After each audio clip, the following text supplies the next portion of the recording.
Cuando escuchamos la expresión "el gran conflicto", la mayoría de los cristianos piensa inmediatamente en una guerra entre el bien y el mal.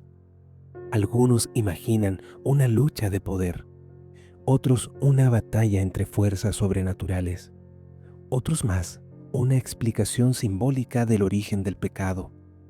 Pero hoy quiero invitarte a hacer una pausa y a formular una pregunta más profunda. ¿De qué trata realmente el gran conflicto según la Biblia? Porque la forma en que respondamos esta pregunta determina cómo entendemos quién es Dios, por qué existe el pecado, qué hizo Cristo en la cruz, qué está haciendo ahora y cuál es el papel de la Iglesia en la historia final. Mi propuesta y lo que vamos a examinar con las Escrituras es esta. El gran conflicto no es en su esencia un conflicto de poder, sino un conflicto moral, relacional y vindicativo, donde está en juego el carácter de Dios ante el universo. Y esa afirmación no nace de una construcción teológica moderna, sino del relato bíblico mismo. La Biblia no comienza explicándonos el origen del mal con categorías filosóficas. No habla de una sustancia defectuosa, ni de una naturaleza ontológicamente corrupta.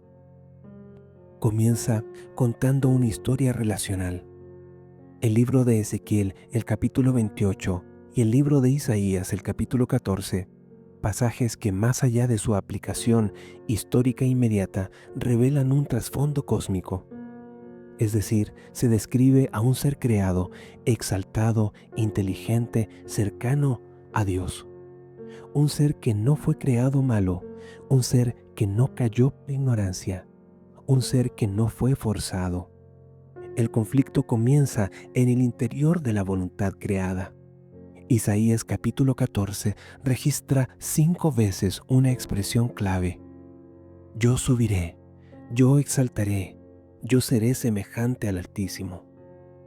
No hay aquí lenguaje de debilidad estructural, hay lenguaje de decisión. El gran conflicto comienza cuando una criatura cuestiona algo fundamental: la legitimidad del gobierno de Dios. Apocalipsis 12, versículo 10, llama a Satanás el acusador de nuestros hermanos. Pero, ¿qué acusaba exactamente? Aquí es donde necesitamos leer la Biblia con atención, no con supuestos heredados. Satanás no acusa a Dios de ser débil, no lo acusa de ser incapaz, no lo acusa de ser injusto en el sentido legal moderno, lo acusa de algo más profundo y más peligroso, de no ser digno de confianza, de gobernar por imposición, de exigir obediencia que no puede ser vivida, de tener una ley que no refleja amor sino control.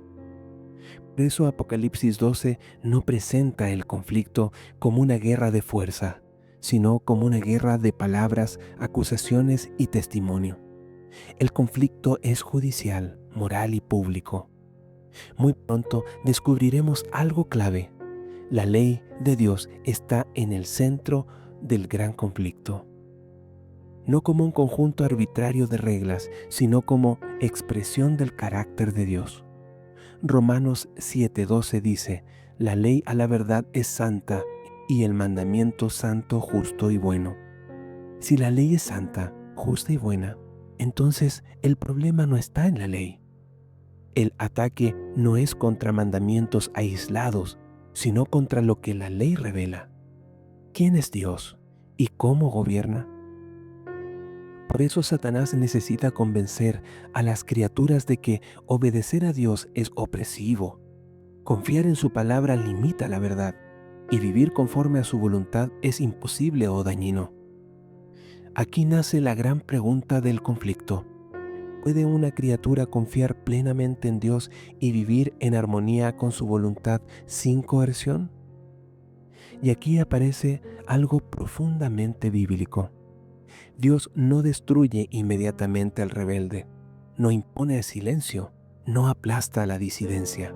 ¿Por qué? Porque un conflicto sobre el carácter no se resuelve con fuerza, se resuelve con revelación. La Biblia muestra a un Dios que permite que el conflicto se desarrolle, no porque el mal sea necesario, sino porque la verdad necesita ser comprendida y no impuesta. Esto es consistente con Génesis 3. Dios no fuerza la obediencia, no impide la elección, no gobierna mediante el miedo, gobierna mediante confianza, verdad y amor revelado. Aquí entramos en terreno crucial. Si el conflicto fuera solo legal, la cruz sería suficiente como transacción. Pero si el conflicto es moral y relacional, la cruz es revelación, no solo pago. Juan 1:18 dice: a Dios nadie le vio jamás, el unigénito Hijo le ha dado a conocer. Cristo no vino solo a morir, vino a mostrar cómo es Dios, en su forma de amar, en su forma de obedecer, en su forma de tratar a los débiles, en su rechazo a la coerción. Jesús vive una vida humana completamente dependiente del Padre, no para demostrar impecabilidad abstracta, sino para refutar la acusación central, que confiar en Dios destruye la vida. Y aquí viene una afirmación bíblica que muchas veces incomoda. El conflicto no terminó en la cruz. La cruz es irreversible, es reveladora, pero Apocalipsis muestra que el conflicto continúa desarrollándose en la historia. ¿Por qué? Porque las acusaciones de Satanás incluían a la humanidad. El libro de Job, el capítulo 1 y 2, lo dejan claro. ¿Acaso teme Job a Dios de balde? La acusación es esta: nadie obedece por amor, todos obedecen por interés, miedo o beneficio. Por eso el conflicto se traslada al terreno humano, no para probar a Dios, sino para que el universo vea qué produce su gobierno cuando es aceptado en el corazón libremente. Aquí debemos ser cuidadosos y bíblicos.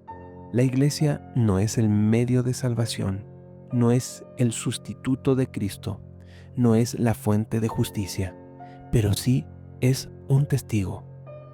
Efesios capítulo 3, versículo 10 dice algo sorprendente: para que la multiforme sabiduría de Dios sea ahora dada a conocer por medio de la iglesia a los principados y potestades en los lugares celestiales. La iglesia existe dentro del gran conflicto, no para ganar mérito, no para negociar salvación, sino para manifestar el fruto de una relación restaurada con Dios. En esta primera sesión hemos establecido el marco. El gran conflicto es sobre el carácter de Dios. La ley es expresión de ese carácter. El conflicto no se resuelve con poder, sino con revelación. Cristo es la revelación central. La historia continúa porque la verdad debe ser comprendida. En la próxima sesión entraremos en el corazón del problema. ¿Cuáles fueron exactamente las acusaciones de Satanás contra Dios? ¿Cómo se formulan? ¿Cómo se responden bíblicamente? Porque solo cuando entendemos la acusación podemos entender la respuesta. Te invito a leer nuevamente Génesis 3, Job capítulo 1 y 2, Apocalipsis capítulo 12, no buscando datos, sino escuchando el pulso del gran conflicto, porque no es solo una historia antigua, es la historia en la que todavía vivimos.